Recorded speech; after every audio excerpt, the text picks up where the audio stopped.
Hai semua, kembali lagi bersama saya, Anime, membahas tentang kelanjutan anime, secara detail, dan terperinci.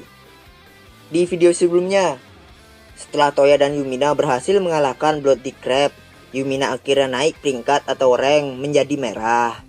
Kemudian setelah menyelesaikan quest mengalahkan Bloody Crab itu, Toya harus pergi ke negara Rifurizu untuk membeli buku terlarang, yaitu buku Yaoi, yang sangat Toya tidak sukai. Tapi karena Toya sudah berjanji dan juga demi Moonrit, Toya pun akhirnya memutuskan untuk membeli itu, buku terlarang itu. Di saat Toya membeli buku-buku terlarang itu, secara kebetulan Toya itu bertemu dengan putri dari Kekaisaran Rifurizu, sekaligus orang yang membuat salah satu buku terlarang yang Toya mau beli. Dia adalah Putri Ririeru, Rimu Rifurizu atau Riru Rifurizu. Dan setelah bertemunya Putri Ririeru dengan Toya, Putri Ririeru pun mulai membuat sebuah buku baru, yang mana peran utama dari buku itu adalah Toya itu sendiri. Dan pembahasan pun selesai. Jadi bagaimana kelanjutannya? Tapi sebelum kita lanjut, saya minta supportnya untuk like, subscribe, dan juga yang terpenting share-nya, agar channel ini dapat berkembang. Oke, kita tidak usah berlama-lama lagi. Jadi mari kita lanjutkan pembahasan kelanjutan anime Isekai wa Smartphone Totomoni volume keempat, art 12-13, chapter 90 sampai 92 dimulai. Let's go.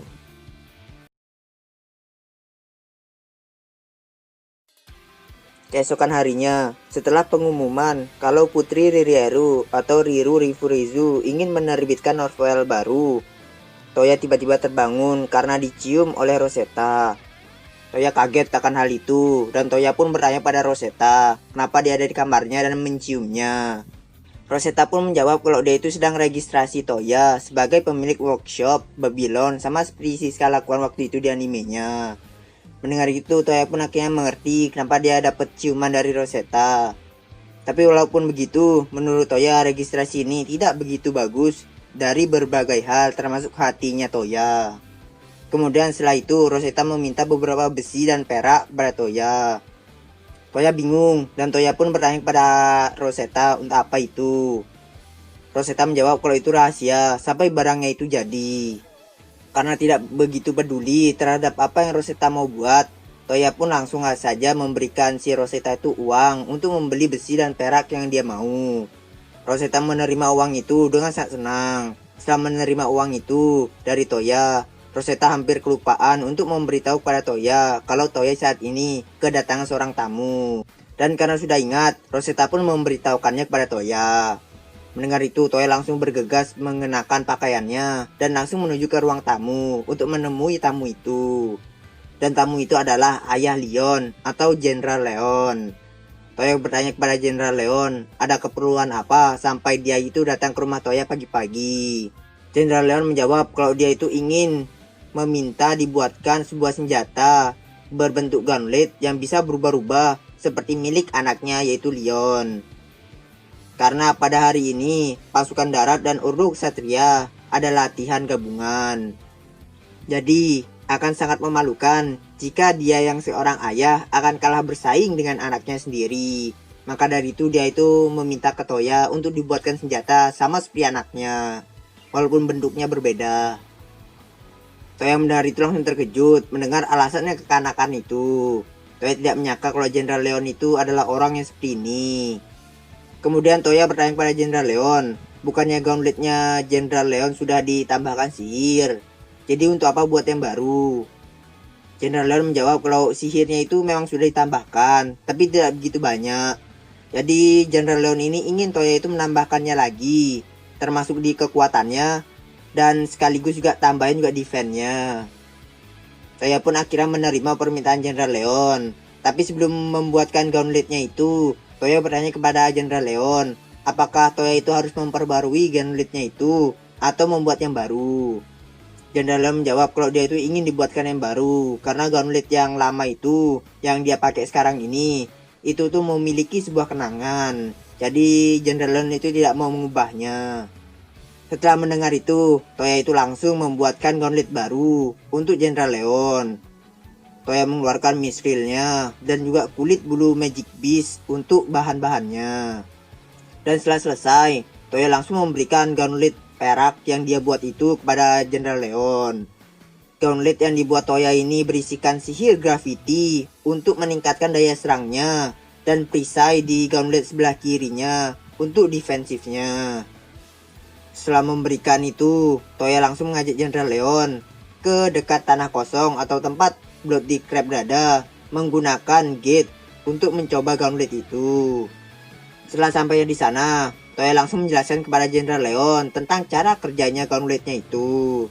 Pertama, untuk mengaktifkan shieldnya atau defensifnya atau mode defensifnya, si penggunanya itu harus mengatakan shield on untuk mengaktifkannya dan shield off untuk mengembalikannya menjadi normal. Setelah mendengar penjelasan itu, Jenderal Leon itu langsung mencobanya. Jenderal Leon mengatakan shield on, dan dengan seketika gauntlet di sebelah kirinya itu langsung melebar dan berubah menjadi perisai berukuran sedang. Kemudian untuk ofensifnya, Toya menjelaskan dengan meneriakkan kata impact. Pada saat menyerang lawan, maka berat gauntletnya itu akan bertambah menjadi 200 kali lipat atau 100 kg. Jenderal Leon pun juga mencobanya itu. Jenderal Leon berdiri di depan sebuah batu besar sambil kuda-kuda ingin memukul gitu. Ia menarik tangan kanannya, lalu dengan langkah yang cepat, Jenderal Leon itu mulai menyerang batu itu sambil berteriak, "Impact!" Dengan seketika batu yang di depannya itu langsung hancur berkeping-keping. Setelah itu Toya pun melanjutkan penjelasannya lagi. Dengan mengatakan stun mode, maka akan ada efek lumpuh di gauntletnya itu. Dan jika mengatakan burning mode, maka gauntletnya itu akan dilengkapi oleh sihir api. Dan untuk mengembalikan keduanya itu menjadi semula, hanya perlu mengatakan mode off. Mendengar burning mode, Jenderal Leon menjadi sangat bersemangat. Jenderal Leon mulai berterima kasih kepada Toya terhadap gauntletnya itu. Setelah berterima kasih, Jenderal Leon itu langsung mengaktifkan burning modenya dan bergaya layaknya seperti Chunibyu sambil memberikan julukan pada dirinya sendiri, yaitu Leon si tinjuan api. Jenderal Leon sangat kagum dengan senjata buatan Toya. Dengan keterampilan yang membuat senjata sebagus ini, Jenderal Leon itu bertanya kepada Toya, kenapa Toya tidak menjadi pembuat senjata kelas atas saja? Toya membalas kalau untuk sekarang Toya tidak ada minat untuk melakukan itu, karena Toya itu masih takut dengan konsekuensinya nanti. Setelah itu, karena Toya membuatkan gauntlet itu untuk orang yang Toya kenal, Toya tidak meminta apapun pada Jenderal Leon. Tapi karena Jenderal Leon itu tetap ngeyel, ingin bayar gitu, dan karena bayarannya itu bukan berupa uang, Toya pun menerimanya. Setelah selesai mencoba gauntlet barunya itu, sekarang mereka berdua pun kembali ke tempat latihan di istana. Jenderal Leon ingin cepat-cepat mengalahkan, atau lebih tepatnya berlatih menggunakan senjata barunya itu dengan anaknya, yaitu Leon. Dan setelah selesai mengantarkan Jenderal Leon, Toya ingin segera pulang. Tapi sebelum pulang, di sudut lapangan latihan, Toya melihat Neil yang sedang melatih Will. Will berlatih dengan sangat keras. Toya sangat terkesan melihat gerakan Will yang saat ini telah membaik atau meningkat. Kemudian Ersi yang telah selesai latihan pun datang menghampiri Toya sambil bertanya kepada Toya, kenapa Toya tumben bangun pagi-pagi dan apa yang Toya lakukan di sini. Dan tentu saja Toya tidak memberitahukan kepada Elsie kalau dia itu sebenarnya dibangunkan karena ciuman Rosetta. Jadi Toya itu menjelaskan kepada Elsie kalau dia itu dibangunin oleh Jenderal Leon untuk dibuatkan senjata. Toya berbohong karena Toya itu tidak ingin menambahkan minyak ke dalam api. Setelah selesai mendengar penjelasan dari Toya, Elsie meminta kepada Toya untuk diantarkan ke Silver Moon. Elsie ingin mandi air panas untuk membersihkan keringatnya. Toya pun menerima permintaan itu, dan mereka berdua pun langsung pergi menggunakan gate ke leaflet di depan pintu Silver Moon. Setelah sampai dengan segera, Elsie langsung masuk ke dalam Silver Moon dan memanggil Mika yang ada di meja resepsionis. Mika memberikan alat-alat mandi kepada Elsie, dan Elsie pun menerimanya dengan sangat senang alat-alat itu dan langsung masuk ke pemandian air panas perempuan. Sedangkan Toya karena dia tidak berkeringat, Toya memilih untuk berbicara atau berbincang-bincang dengan Mika selagi menunggu Elsie selesai mandi. Dari Mika, Toya mendengar tentang banyak hal, seperti peristiwa baru dan kelebihan atau kekurangan pemandian air panasnya yang dia buat itu. Cukup banyak pelanggan yang masuk ke pemandian air panasnya, dan bahkan penghasilan pemandiannya itu lebih besar daripada penginapannya. Dan di saat ngobrol-ngobrol dengan Mika itu, datanglah Zanak dari arah pemandian laki-laki. Zanak pagi-pagi ke pemandian air panas itu karena sepertinya suasana hatinya itu sedang buruk. Karena Toya menaruh si recovery ke pemandian air panasnya itu pada saat membuatnya. Jadi pemandian air panas itu memang cocok untuk melepaskan stres. Kemudian Zanak pun ingat kalau dia itu telah menyelesaikan satu desain baju permintaan Toya. Mendengar itu, Toya itu langsung menjadi bersemangat, ditambah dengan pemikiran yang sedikit bejat.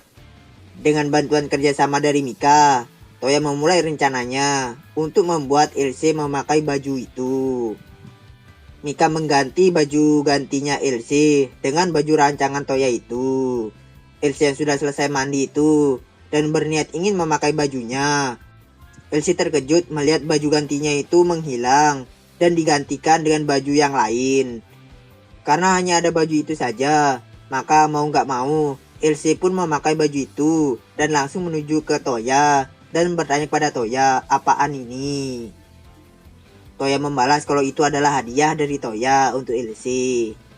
Elsie mencubit sedikit ujung dari baju itu. Pada bagian bawah kerah baju merah itu ada sedikit belahannya.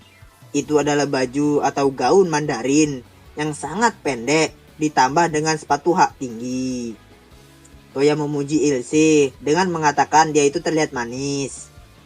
Dengan wajah yang memerah dan ekspresi yang malu-malu, layaknya seperti tsundere, Elsie itu marah pada Toya karena Toya itu mengganti bajunya seenaknya. Toya melakukan ini karena kalau Toya itu meminta langsung pada Elsie untuk memakainya, Elsie pasti akan menolaknya, sama seperti kejadian saat Toya itu membelikan baju Gothic Loli waktu itu. Jadi Toya pun membuat sebuah situasi yang mana mau gak mau Elsie itu harus memakai baju itu seperti yang dilakukan tadi. Dan itu pun berhasil. Meskipun Elsie itu marah, tapi dia juga terlihat senang dengan hadiah itu. Ya seperti cewek-cewek di anime yang tsundere gitu. Toya bertanya kepada Elsie apakah dia mau menerima hadiah itu. Dengan malu-malu dan mata yang melirik ke atas gitu, Elsie itu mengatakan kalau dia menerima baju itu. Melihat itu, Toya itu sangat ingin sekali memeluk Elsie. Tapi karena saat ini mereka sedang di tempat umum, Toya menahan niatnya itu. Setelah itu mereka berdua pun pergi meninggalkan Silver Moon. Karena Elsie belum terbiasa dengan sepatu hak tinggi, Elsie tidak bisa berjalan dengan baik. Dan karena itu, Elsie saat ini menempel di lengan Toya. Elsie meminta kepada Toya untuk sementara waktu tetap seperti itu. Dan tentu saja Toya tidak menolak permintaan itu. Sekian pun beralih di suatu hari atau beberapa hari setelah kejadian tadi. Setelah Toya dan Yae telah menyelesaikan guild quest, Toya dan Yae secara kebetulan bertemu dengan Logan dan juga Rebecca di sebuah kedai kopi. Mereka pun mulai berbincang-bincang. Logan memberitahukan kepada Toya dan Yae kalau Kekaisaran Regulus bertingkah aneh akhir-akhir ini. Mereka membagi pasukan mereka menjadi prajurit dan uruk kesatria, sama seperti Belfast lakukan. Yang mana prajurit berperan untuk melindungi negara dari serangan negara lain, dan urdu kesatria melindungi ibu kota kekaisaran dan istana.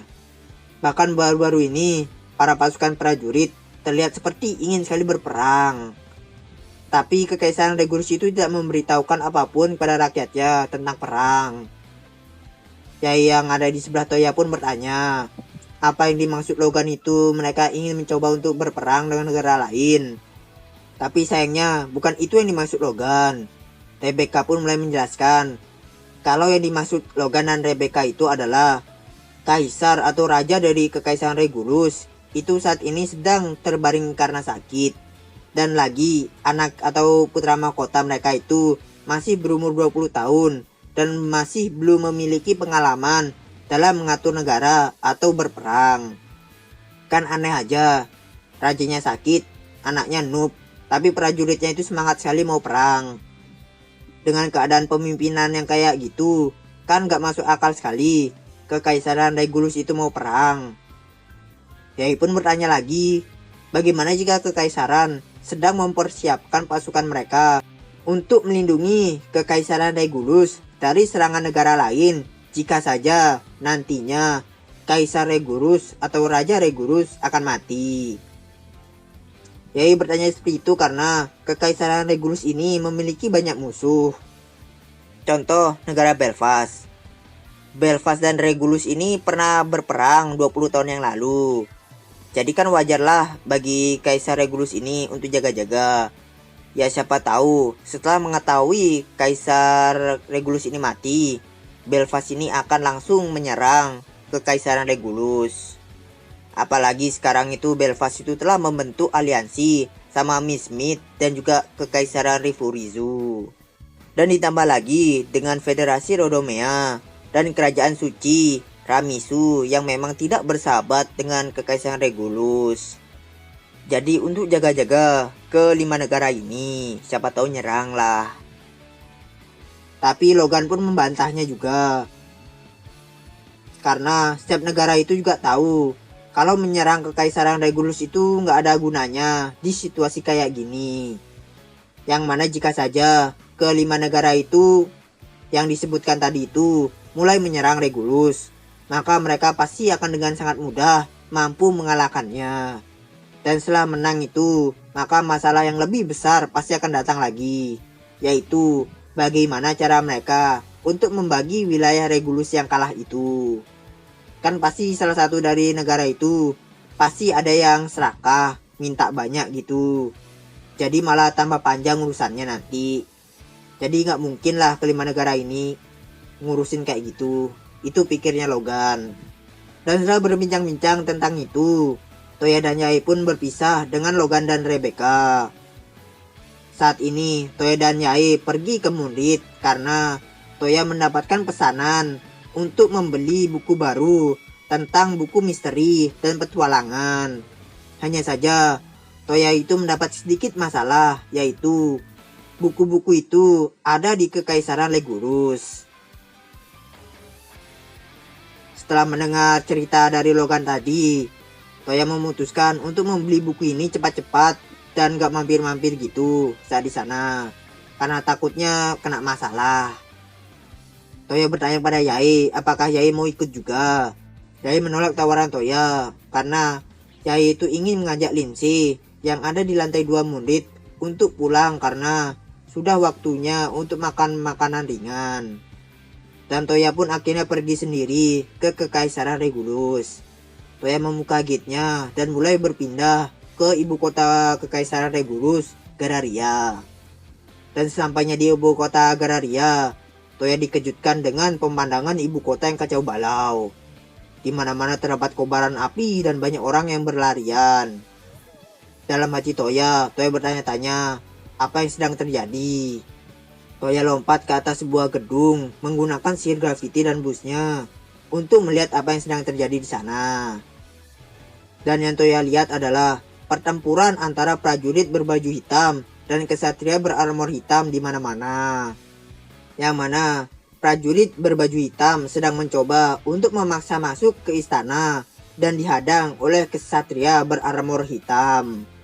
Toya berlari dari atap ke atap untuk mendekati letak kejadian.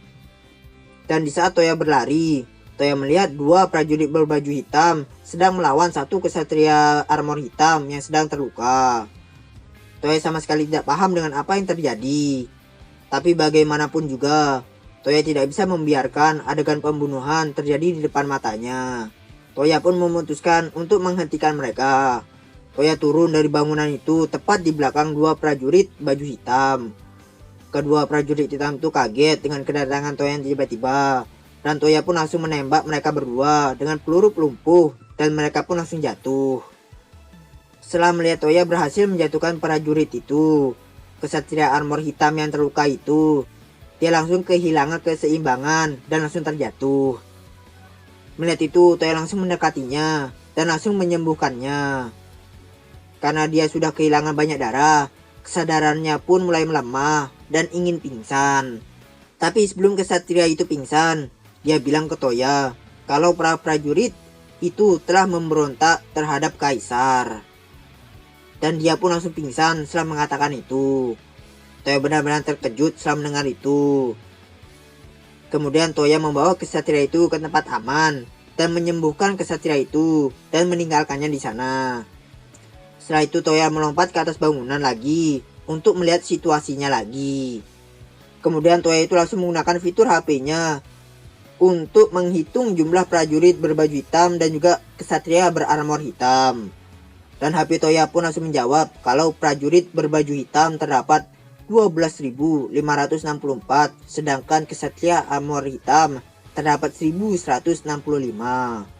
Toya sangat kaget melihat jumlah itu, karena perbedaannya itu hampir 10 kali lipat. Toya mulai berpikir apa yang harus Toya lakukan sekarang.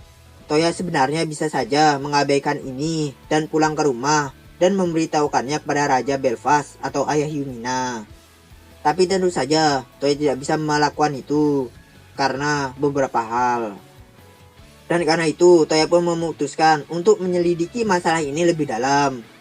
Dan karena ini adalah kudeta atau pemberontakan, dan mengingat kalau keadaan Kaisar Regulus itu sedang sakit, Toya jadi khawatir sama Kaisar Regulus dan memutuskan untuk menyelamatkan kekaisaran Regulus. Toya dengan cepat langsung berlari melalui atap ke atap menuju ke istana. Di perjalanan, Toya melihat banyak ksatria dan prajurit yang sedang bertempur di mana-mana. Tapi Toya mengabaikan mereka dan memutuskan untuk tetap jalan.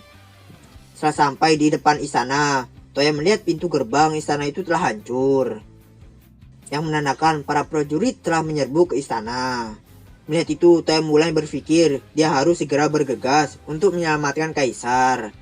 Dan ketika memikirkan itu, tiba-tiba salah satu sudut istana mulai meledak. Bola-bola api sihir telah dilancarkan di sana. Keadaan saat ini telah benar-benar menjadi berbahaya. Toya dengan segera lompat dari atap bangunan menuju ke istana.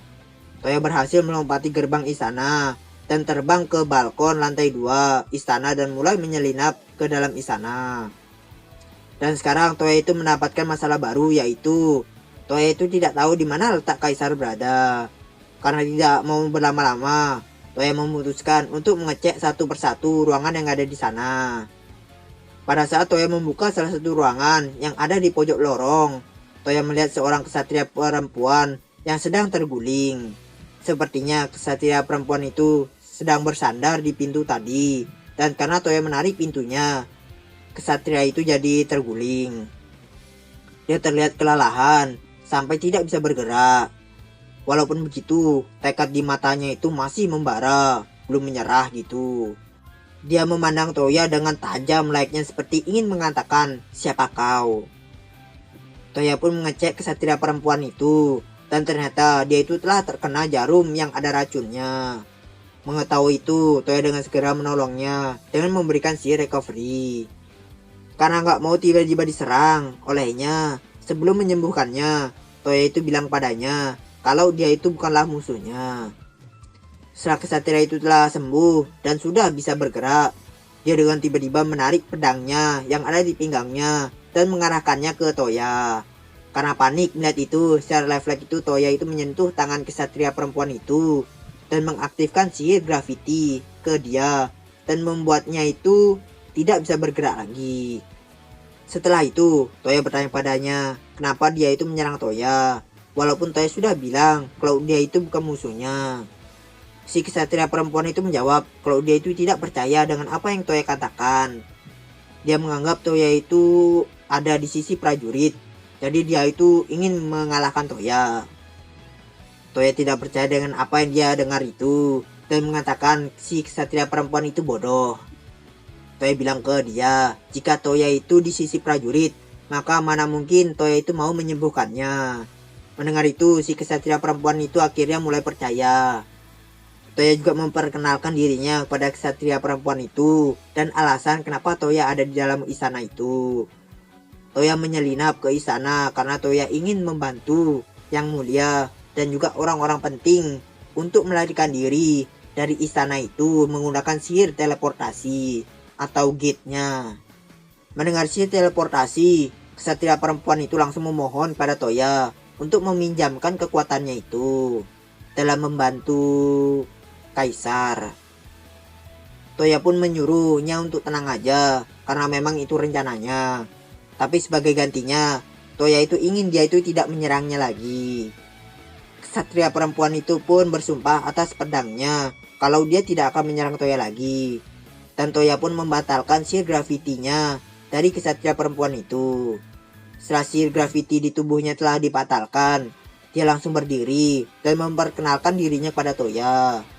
Namanya adalah Caroline Tito atau disebut Carol. Carol adalah gelombang ketiga dari Ordo Kesatria Kekaisaran Regulus, Kesatria kelas 2.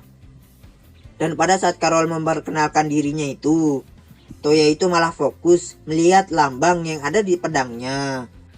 Toya merasa seperti pernah melihat lambang itu yang ada di pedang Carol itu.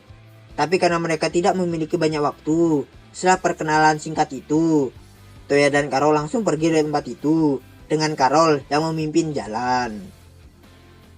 Toya dan Carol akhirnya sampai di sebuah tangga dan mereka pun berlari menaiki tangga itu hingga akhirnya mereka sampai di aula yang sangat luas. Carol terus mencoba untuk berlari, tapi Toya langsung menghentikannya karena Toya mendengar suara teriakan gadis dan juga suara sebuah senjata di sebuah tempat. Toya mengeluarkan HP-nya dan langsung mencari asal dari suara itu. Dan asal suaranya itu ada di sebuah ruangan yang ada di pojok atau di ujung. Dengan segera Toya langsung ke tempat itu dan menendang pintu ruangan itu. Setelah pintu terbuka, Toya melihat seorang gadis berambut perak yang sedang dicekik sama prajurit berbaju hitam sambil membawa sebuah senjata tajam. Dengan spontan setelah melihat itu, Toya langsung menembak prajurit itu menggunakan peluru pelumpuh yang dengan seketika prajurit itu ambruk di depan gadis itu.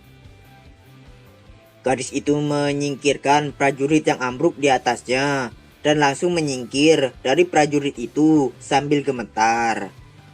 Toya menghampiri gadis itu dan bertanya tentang keadaannya dengan nada selembut mungkin untuk menenangkannya. Mendengar suara dari Toya, gadis itu langsung menoleh ke arah Toya dan menatap wajah Toya. Gadis itu memiliki sepasang mata seperti giok yang gelap. Kulitnya putih porselen, rambutnya berantakan. Dia mengenakan pakaian berbahan sutra berwarna putih yang sudah robek di beberapa tempat karena prajurit tadi. Dan juga dia itu terluka di bagian lengannya. Melihat luka di lengannya itu, Toya dengan segera langsung menyembuhkannya dengan sihir Cure Heal. Awalnya dia takut dengan sihirnya Toya, tapi saat cahaya hangat dari Cure Heal menyembuhkan lukanya, reaksinya itu berubah menjadi takjub. Gadis itu bertanya kepada Toya, siapa Toya itu?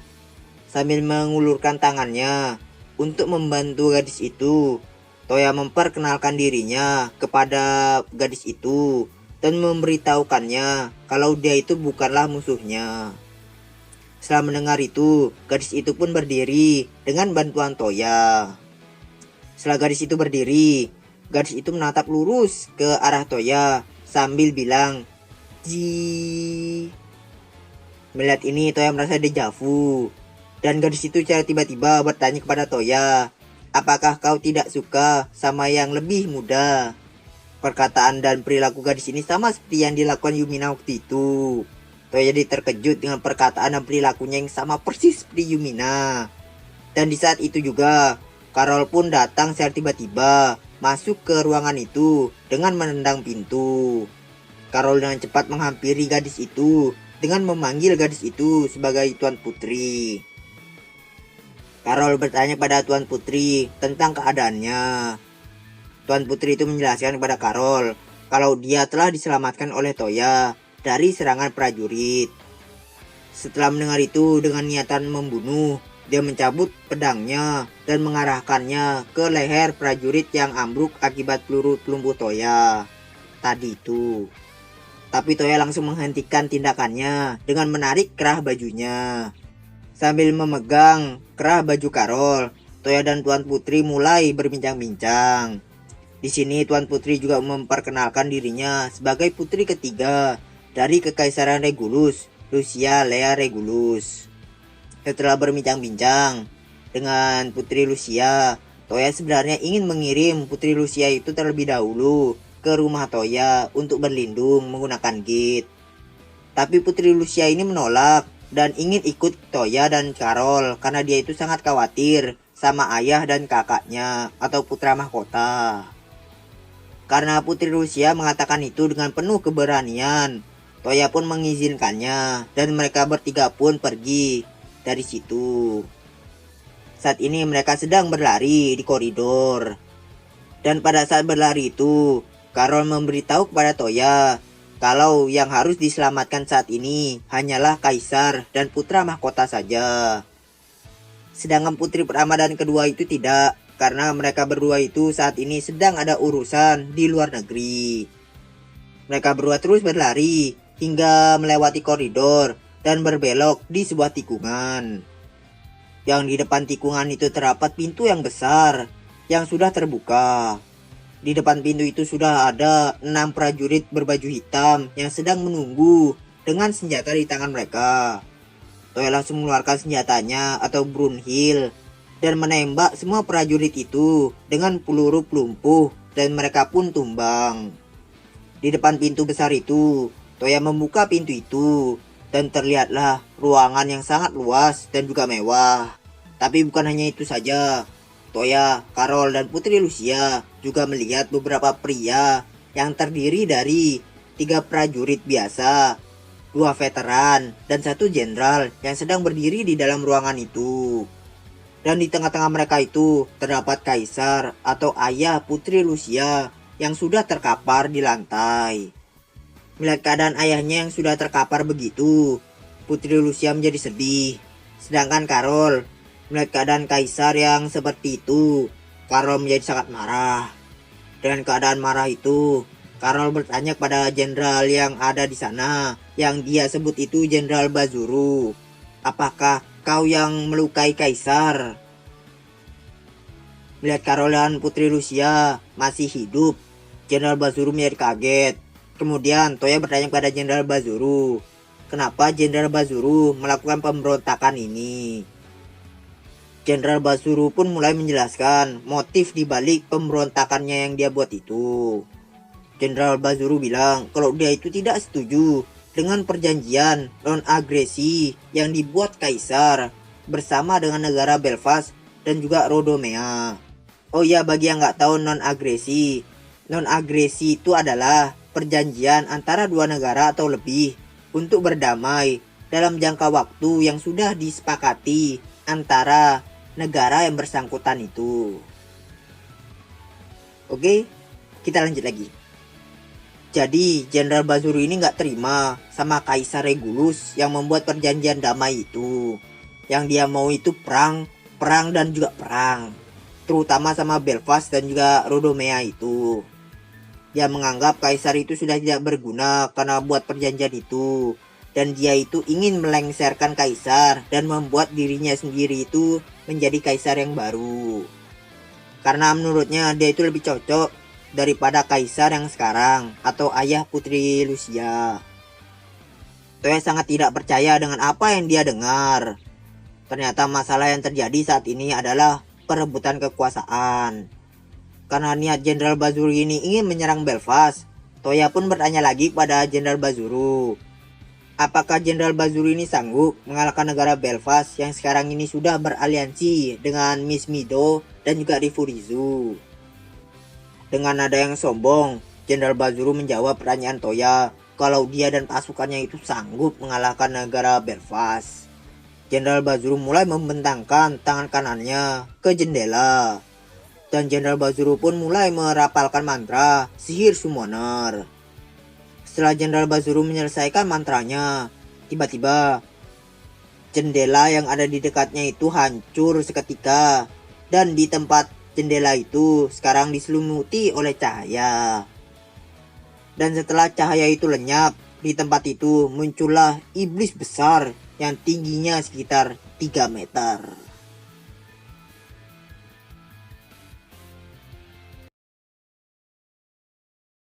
Oke, terima kasih karena telah menonton video saya.